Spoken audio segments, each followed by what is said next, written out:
এই নাগিন সাপটা আমাদের সকলের ক্ষতি করার জন্য বনে এসেছে। সবাই একে ঘিরে রাখো, একে আমরা কঠোর শাস্তি দিব। তোমরা আমাকে ভুল বুঝছো, আমি তোমাদের কোনো ক্ষতি করার জন্য আসিনি।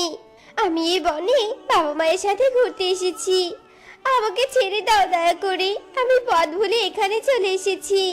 আমার বাবা মা আমাকে ছেড়ে কোথায় যেন গিয়েছে। তোমরা আমার কোনো ক্ষতি করো না। এই তোরা কেউ এই বিষধর সাপের কথা শুনবি না।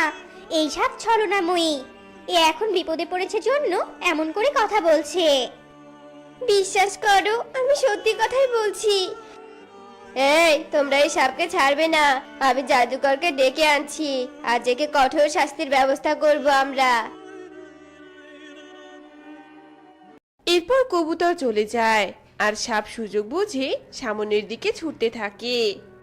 এই শালিক, সাপটা পালাচ্ছে, তাড়াতাড়ি ওকে ধরতে হবে, নইলে ও এখান থেকে ছাড়া পেলে বনের পাখিদের ক্ষতি করবে। জলদি তাড়া কর। বিউটি আর শালিক সাপের পেছন পেছন ছুটতেই থাকে। না, যত তাড়াতাড়ি সম্ভব আমাকে যে কোনো কোথাও লুকাতে হবে। আগে জীবন বাঁচাতে হবে, তারপর মা বাবাকে খুঁজতে হবে। পাখিরাও আমার পিছন পিছন আসতে দেখছি। সাপকন্যা তাড়াতাড়ি ছোট। পাখিরা সাপের পেছন পেছন আসতেই থাকে। এমন দৃশ্য উপর থেকে একটা পরী দেখে আর বলতে থাকে, আরে আরে, পাখিগুলো এভাবে একটা সাপের পিছন পিছন কেন ছুটছে?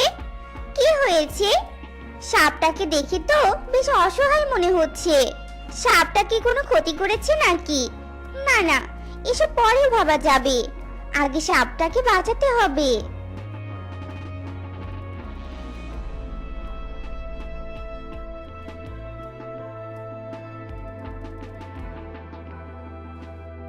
আরে আরে, আমি তো মাটিতে ছুটছিলাম, তাহলে আমি উপরে আসলাম কি করে?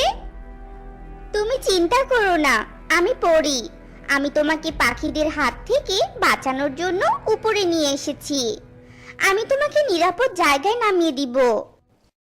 পরী সাপটাকে নিয়ে একটা নিরিবিলি জায়গায় অবস্থান করে। অন্যদিকে সাপটা পালিয়েছে রে শালিক, আমাদের অনেক দেরি হয়ে গিয়েছে, চল বাড়িতে। পরি, তোমাকে অনেক ধন্যবাদ আমাকে সাহায্য করার জন্য। আচ্ছা সাপ বন্ধু, তোমাকে ওরা কেন তাড়া করেছিল? তুমি কি কারো কোনো ক্ষতি করেছিলে নাকি? না বন্ধু, আমি কারো ক্ষতি করিনি। আমি এই বনে বাবা মায়ের সাথে ঘুরতে এসেছিলাম। হঠাৎ করে বাবা মাকে আমি হারিয়ে ফেলি আর পাখিদের মাঝে চলে আসি। আর ওরা আমাকে ভুল বুঝে